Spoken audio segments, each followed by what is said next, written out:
कैसे हो दोस्तों? काफ़ी टाइम हो गया, हमने कोई एक वीडियो नहीं बनाई हमारे जीएसटी के ज्ञान के ऊपर। आज हमारे पास ज्ञान आया है, बहुत टाइम बाद, बहुत टाइम हो गया, हमने कोई वीडियो भी एक भी नहीं बनाई। तो आज मुझे लगा यार एक कुछ अपडेट आया है, जीएसटीएन नेटवर्क ने कुछ अपडेट निकाला है इंटरेस्ट कैलकुलेशन के ऊपर, जब हम जीएसटीआर 3 बनाते हैं। आज उसी को हम ताकत बनाते हुए आपके लिए एक बहुत बढ़िया एक वीडियो लेके आया हूँ, जिसमें जीएसटीआर 3 में इंटरेस्ट कैलकुलेट किया जा रहा है।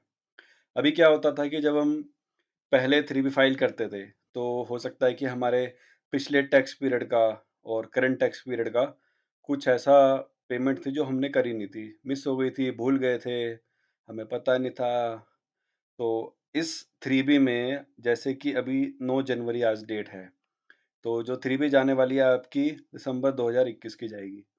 तो उसमें कुछ एंट्रीज़ ऐसी हैं जो हमने दिसंबर 2021 से पहले की फ्रीबीज़ में नहीं दिखाई, मिस हो गई। जैसे आरसीएम की एंट्रीज़ हैं या फिर आउटवार्ड लायबिलिटी की एंट्रीज़ हैं या आईटीसी रिवर्सल्स हैं, जो नहीं किए थे।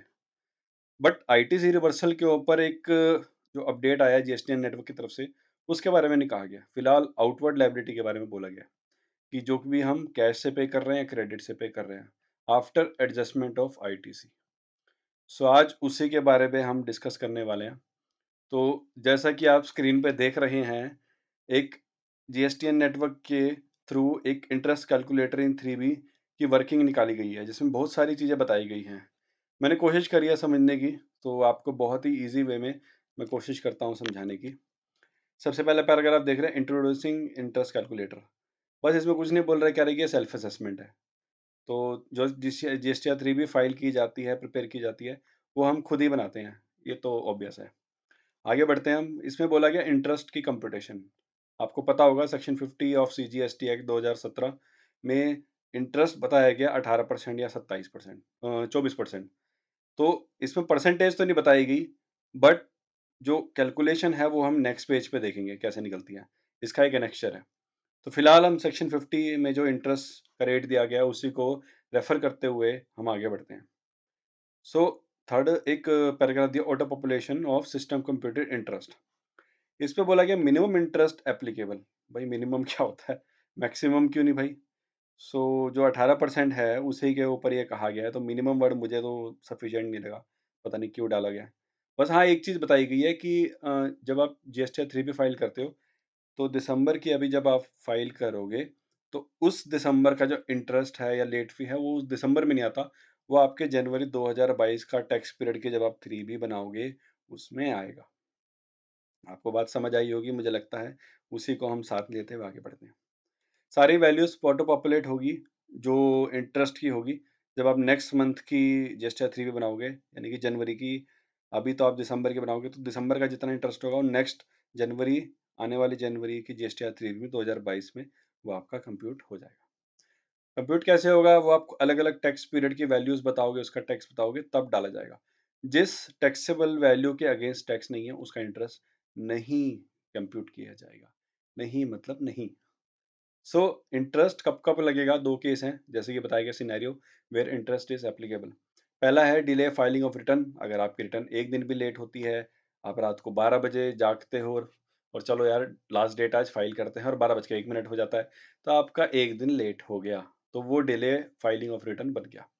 लेकिन दूसरा एक पॉइंट है डिले डिक्लेरेशन ऑफ लायबिलिटी, ये मेन पॉइंट है।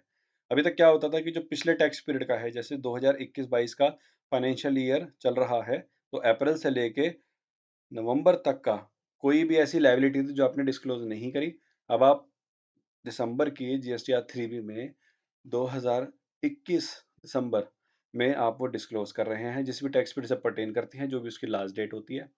उस डेट को रेफ़र करते हुए हमारा जीएसटी पोर्टल सारी नोटिफ़िकेशन अपने माइंड में रखते हुए अपने आप कंप्यूट करेगा और बताएगा कि ये इतना इंटरेस्ट है। बट आपको एक कष्ट करना पड़ेगा कि जो भी टैक्स पीरियड है, वो आपको खुद बताना पड़ेगा। उसके लिए जीएसटी पोर्टल आपको सहायता नहीं देगा, 1% भी हेल्प नहीं करेगा।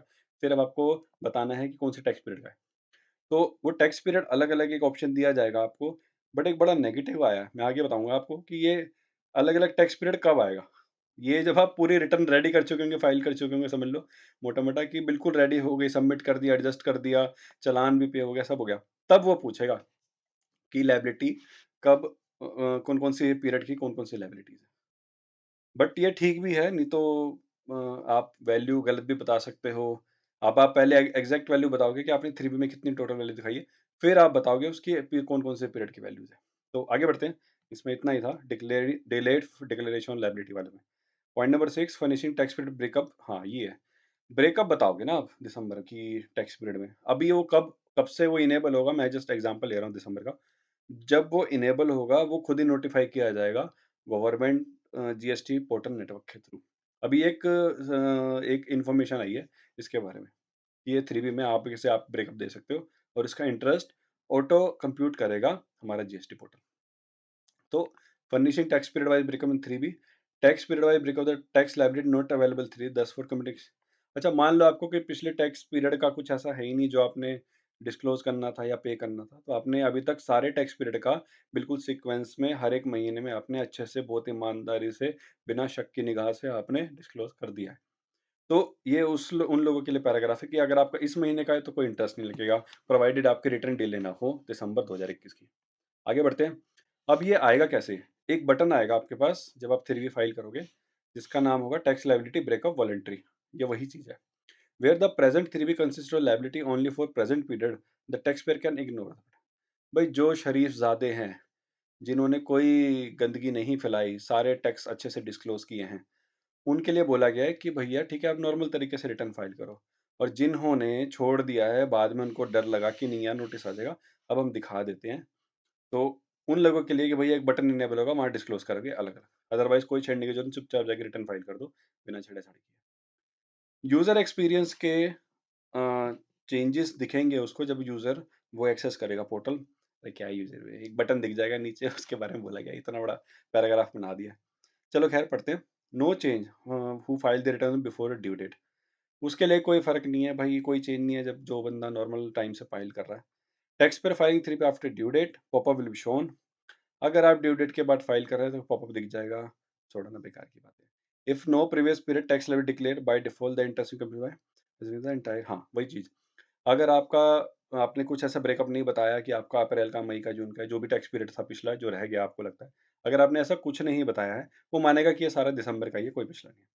तो फिर फ्यूचर में जब आप मान लो गलती से नोटिस आ जाता है, लिटिगेशन में जाते हो, ऑफिसर पूछता है ये कौन-कौन से टैक्स पीरियड का है, तब आपको डिस्क्लोज़ वॉलंटरी करना पड़ जाएगा। अभी कर दो तो बेटर है, बाद में करोगे तब भी है। हाँ, बट ये है कि थोड़ा इंटरेस्ट बच जाएगा आपका, अगर आपके छोटे अमाउंट से। बड़े अमाउंट से तो बड़े अच्छे खासे इंटरेस्ट फिर डिपार्टमेंट लगेगा आपसे, अगर आप अभी पे नहीं करते हो। तो जैसे भी आपकी कॉल है, अभी पे करना चाहते हो, बाद में पे करना चाहते हो, ये आपकी कॉल है। अपने आप सीए से पूछ सकते हो। वैसे मैं बता दूँ, मेरा नाम सीए हितेश बत्रा है और मेरे पास ये छोटा-सा ज्ञान था, तो मैं आपके साथ बाँटने की कोशिश कर रहा हूँ। The facilitated measure is this improved ease of filing. भाई गवर्नमेंट के हिसाब से, जीएसटी पोर्टल वालों के हिसाब से आपकी रिटर्न फाइलिंग में बड़ी हेल्प करेगा। देखते हैं कितना हेल्प करता है।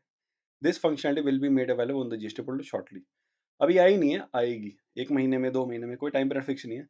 1-2 टैक्स पीरियड हो सकता है गवर्नमेंट देखे, फिर इंट्रोड्यूस करे, या हो सकता है कि ये हुआ है, हवा में वैसे कर रहे हैं। जब आएगा तभी मानेंगे। एक्चुअल नोटिफ़िकेशन आने के बाद ही हमें लगता है कि हाँ, कुछ लॉ में चेंजेस हैं। अदरवाइज़ वो तो एक डिस्कशन का पॉइंट ही रह जाता है। सो एक एनेक्स्चर है, उसको हम देखते हैं। ये एनेक्स्चर मैंने डाउनलोड किया हुआ है। आपको समझाने से पहले मेरे को खुद समझना पड़ा है कि है क्या ये? सो इनके हिसाब से एक टैक्स पीरियड लिया गया अक्टूबर 2021। मुझे लगता है जिन लोगों ने ये ड्राफ्ट किया होगा ना, वो अक्टूबर में कर रहे होंगे। आज आप जनवरी आ गया है, तो उन बेचारों को 3 महीने लग गए, 3-4 महीने लगभग, ये अपना इंट्रोड्यूस करते-करते। बिकॉज़ जीएसटी काउंसिल मीटिंग में ये जाता है, वहाँ से अप्रूव होता है, देन आई थिंक ये फिर नोटिफ़ाई होता है या इश्यूड किया जाता है। हाँ, बिना जीएसटी काउंसिल के अप्रूवल के कुछ नहीं करते ये लोग, ये बात सबको पता ही है। सो टैक्स पीरियड अक्टूबर देख रहे हो आप, जैसे कि टैक्सेबल सप्लाइज है अदर देन जीरो, नील और एग्जेम्प्टेड। जीरो पता है आपको बी में आती है, नील और एग्जेम्प्टेड सी में आती है, आरसीएम यहाँ आती है डी में, और नॉन जीएसटी जो जीएसटी में नहीं आती, जीएसटी में आने से पहले ही बार हो जाती है, दफा हो जाती है। ये वो है, रिमेनिंग आपकी आउटवर्ड लायबिलिटी होती है यहाँ पे। So interest calculation, the tax payer would be expected declare the foreign tax payer become 3B।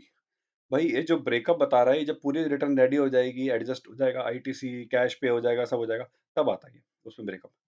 अब सिर्फ ब्रेकअप बताया गया सो दैट कि वो नेक्स्ट टैक्स पीरियड में या अक्टूबर जैसे ही है तो ये नवंबर में आपको दिखाए। नवंबर तो ख़ैर नहीं हुआ, तो हम मान लेते हैं कि जो आपका दिसंबर का टैक्स पीरियड है, दिसंबर 2021 का, वो आपको जनवरी 2021 के जीएसटीआर 3 में दिखाया जाएगा।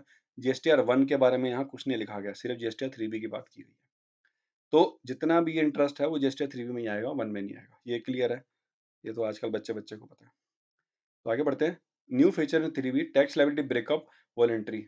एक ये कॉलम बन जाएगा आपका, पॉइंट बन जाएगा जहाँ पे दिखाया जाएगा। इसका नाम होगा 6.1 पेमेंट ऑफ टैक्स। सो एक बार देख लेते हैं कि कैसे आता है। जैसे ड्राफ्ट दिखती है 3B की प्रीव्यू, यहाँ पे ऐसे है। फिर इसके बाद मेरे ख्याल से एडजस्ट करता है सारा। एडजस्ट करने के बाद फिर एक आता है option tax liability breakup voluntary. आप देखोगे यहाँ पे मेक पेमेंट एडजस्ट हो चुकी है। जब सारी पेमेंट एडजस्ट हो गई और आपने कैश में पे कर दिया, तब ये आएगा। फिर ब्रेकअप आप बताओगे, जब आप ये साइन करते हो, डीएससी लगाते हो या ओटीपी लेते हो ईवीसी वाला, तब भी एक ऑप्शन आता है वहाँ पे, तो वहीं बताया गया। ब्रेकअप टैक्स लायबिलिटी आपको हर एक मंथ का बताना पड़ेगा। मेरे ख्याल से इसमें 3 से ज़्यादा ही हैं। ये 3 यहाँ दिखा रहा है, बट आप ये प्लस का ऑप्शन देख रहे हो यहाँ पे ये थोड़ा हरे ग्रीन रंग का जो है, यहाँ पे आप और भी ऐड कर सकते हो। अप्रैल, मई ऑब्वियसली अभी जैसे दिसंबर टैक्स पीरियड आएगा तो अप्रैल, मई, जून, जुलाई, अगस्त, सितंबर, अक्टूबर, नवंबर 8 महीने का दिखा पाओगे। अगर ये दिसंबर में आता है, दिसंबर नहीं आता फिर 9 महीने हो जाएँगे लगभग। वेरिफिकेशन करते हो, जीएसटीआर का प्रीव्यू देख सकते हो और फिर वहीं जब आप डीएससी लगाते हो या ईवीसी एडजस्ट करते हो या ईवीसी पुट करते हो, ओटीपी लगाते हो, तब यहाँ पे वो दिखाएगा एक ऑप्शन बस, वही बताएगा। फॉर्मूला आपको पता ही है कि इंटरेस्ट कैसे निकलेगा। जितनी लायबिलिटी है हर एक टैक्स पीरियड की, उसकी जो ड्यू डेट है और कितना डिले हुआ है उस पे रेट ऑफ इंटरेस्ट लगेगा। 18 है, 24 है, वो देखते हैं जब एक्चुअल में आएगा। हम एक बार अपने लेवल पे भी देख लेंगे जब हम प्रैक्टिकली करेंगे। उसके बाद interest value for different period will be then be at total interest liability computed for each tax. हाँ, ऐसा नहीं है भैया टोटल टोटल निकाल लोगे आप। आईजीएसटी का अलग है, सीजीएसटी का अलग है, एसजीएसटी का अलग है। जिन केसेस में सेस होता है उनके लिए भी अलग है obviously. So interest auto populate होगा 5.1 एक टेबल है आपके लिए इंटरेस्ट और लेट फी की। जैसे लेट फी होती थी एज ऑन डेट 4 साल हो गए, अब जाके इंटरेस्ट का आया है क्योंकि इंटरेस्ट पे डिस्प्यूट इतना चल रहा था अभी तक कि कैश में नेट लायबिलिटी पे करना है, ग्रॉस पे करना है, उस पे चल रहा था। बाद में आपको पता ही है फाइनल हो गया कि नेट लायबिलिटी जितनी में निकलती है after payment, after adjustment of ITC, उस पे ये इंटरेस्ट लगेगा। तो इसीलिए ये पोर्टल ने भी अभी तक अपडेट नहीं किया था। पोर्टल ने अब जाके अपडेट किया जब कानून पूरा लॉ बिल्कुल स्टेबल हो गया इंटरेस्ट के ऊपर। सो आगे बढ़ते हैं। इंटरेस्ट एंड लेट फी का एक टेबल आता है 5.1, वहाँ पे दिखाया जाएगा ऑटो कंप्यूट। यहाँ पे सिस्टम जनरेटेड भी आएगी, ये भी आप निकाल के देख सकते हो, नहीं तो आप खुद भी अपने वर्किंग करके देख सकते हो कि मैच हो रहा है नहीं हो रहा। मे बी राउंडिंग ऑफ का डिफरेंस हो। अब पॉइंट ये है कि आपका एक ईयर ऑटो पॉपुलेट होता है, लेकिन इसमें 7th पॉइंट है, उसके बाद ये थोड़ा इंपॉर्टेंट है। 7th पॉइंट में ये बताया गया कि जो आपका इंटरेस्ट ऑटो कंप्यूट हो रहा है जीएसटी पोर्टल के थ्रू, उसको आप अगर छेड़ देते हो या डाउनवर्ड करते हो, यहाँ डाउनवर्ड वर्ड यूज़ किया गया है देखो। अगर आप जैसे 3470.47 है, इसको जो भी वैल्यू है 3400.00 यानी 3400 रुपए कर देते हो, 70 रुपए कम कर देते हो, तो ये रेड हो जाएगा। अब रेड के इम्प्लीकेशंस क्या हैं वो तो आपको पता ही है कि डिपार्टमेंट की नज़रों में आ जाता है, नोटिस इश्यू करता है, जो भी केस टू केस वेरी करते हैं। या कई लोग कॉल लेते हैं कि यार ये रेड नहीं करना, हमें जैसा है वैसे ही कर देंगे, भले ही हमारी बुक्स कुछ भी बोल रही हो, हम रेड नहीं करवाएँगे। करते हैं लोग ये भी, बट ऐसा करना नहीं चाहिए। जो आपकी बुक्स है, जो आपकी एक्चुअल लायबिलिटी है, आपका एक्चुअल आईटीसी है, जो एलिजिबल है, वो लेना चाहिए कायदे से। ठीक है, 8 पॉइंट में देखते हैं क्या है, कुछ नहीं है 8 पॉइंट में ज़्यादा। इसमें एक सिर्फ स्क्रीनशॉट दिया गया है कि वार्निंग देता है कि भाई वाक़ई में आप करना चाह रहे हो, नहीं करना चाह रहे जो आप डाल रहे हो। सो 3B में PDF this is system computed PDF, ये एक बहुत बढ़िया है। जैसे आप देखते हो आईटीसी के केस में आपका ऑटो पॉपुलेटेड आईटीसी आता है जो कि जीएसटीआर 2B से जनरेट होता है उस पर्टिकुलर टैक्स पीरियड का। ये वो चीज़ है। ऐसे ही आपका ब्रेकअप भी आएगा और टैक्स कंप्यूट होगा सिस्टम जनरेटेड से। यूज़र एक्सपीरियंस चेंज होगा। भाई मैं तो यूज़र हूँ, मेरा एक्सपीरियंस देखता हूँ मैं कैसे चेंज होता है। No change in the user experience ले अभी कह रहे चेंज होगा, अभी कह रहे नहीं होगा। यूज़र एक्सपीरियंस की चेंज नहीं होगा का मतलब है कि जैसे आप 3B फाइल करते हो वैसे ही होगा। एक एडिशनल आपको फैसिलिटी दी जा रही है इंटरेस्ट कंप्यूट करने की। मतलब जो इनके हिसाब से जो बंदा रिटर्न फाइल कर रहा है, जो रिटर्न रेडी कर रहा है, उसको ये भी नहीं पता इंटरेस्ट कैसे निकालना है। उन लोगों के लिए, भैया जब इतना ही नहीं पता तो रिटर्न कर ही क्यों रहे हो? किसी और से कराओ ना जिसको नॉलेज है, वो इंटरेस्ट भी निकालेगा आपका। बट खैर एक फैसिलिटी दी जा रही है तो आप यूज़ कीजिए जब तक कर सकते हो। अगर मैं ये सोच रहा हूँ कि यार आप अगर पोर्टल ने इंटरेस्ट गलत कंप्यूट किया है, कैसे करेगा जब आप वो टैक्स पीरियड सही से बताओगे, वहाँ आपने गलती करी तो आपकी गलती है। अगर टैक्स पीरियड सही बताने के बाद भी पोर्टल इंटरेस्ट गलत कंप्यूट करा है, तो आप ग्रेवियंस रेज़ कीजिए। बाकी देखा जाएगा, क्या होता है ग्रेवियंस का solution. So tax period still have facilitated by the bank of light the pass prefer para 9 ये 9 में ही बताया गया ये रहा। यहाँ पे। देख लीजिएगा, आप रीड कर लीजिएगा, मैं तो मोटी-मोटी बातें बता रहा हूँ। Tax period filing justice after due date entire tax to the present period. अगर आप कुछ नहीं बताते, कोई ब्रेकअप नहीं देते, वो मानेगा कि करंट टैक्स पीरियड का है। जैसे दिसंबर चलने वाला है अभी, दिसंबर की रिसीव भी जाएगी, वो मानेगा दिसंबर का है, ब्रेकअप नहीं दोगे तो बस इतना ही है। सो जितना आपको बताया, जितना छोटा-सा ज्ञान दिया गया है, होप आपको अच्छा लगा होगा। सो आने वाले टाइम में मैं कोशिश करूँगा कि जितना सिंप्लीफाई तरीके से आपको बता पाऊँ, थोड़ा हँसी-मज़ाक करते-करते, सो आपको ईज़िली अंडरस्टैंडिंग हो, ना कि थोड़ा टेक्निकल हो। टेक्निकल मैं कोशिश नहीं करता, जो कि आज इंडिया में अपना जीएसटी की रिटर्न्स या जीएसटी का काम एक लेमैन भी कर रहा है। मैंने कई लोग ऐसे देखे हैं जो not a professional, not being a professional, ना लॉयर है, ना सीए है, ना सीएस है, कोई प्रोफेशनल डिग्री नहीं है, बट उनका जीएसटी का बहुत अच्छा काम चल रहा है क्योंकि वो कंटीन्यूअस अपडेट रहते हैं। तो मैं आपको यही कहूँगा कि जीएसटी पढ़ते रहिए, आगे बढ़ते रहिए। Thank you. चलिए मिलते हैं फिर आपको अगली अगली एक बहुत ही बढ़िया-सी वीडियो में, जिसमें आपको हम फिर से ज्ञान देने की कोशिश करेंगे और आपको कहीं न कहीं हेल्प करेगा। सी यू, टाटा, बाय-बाय, मिलते हैं।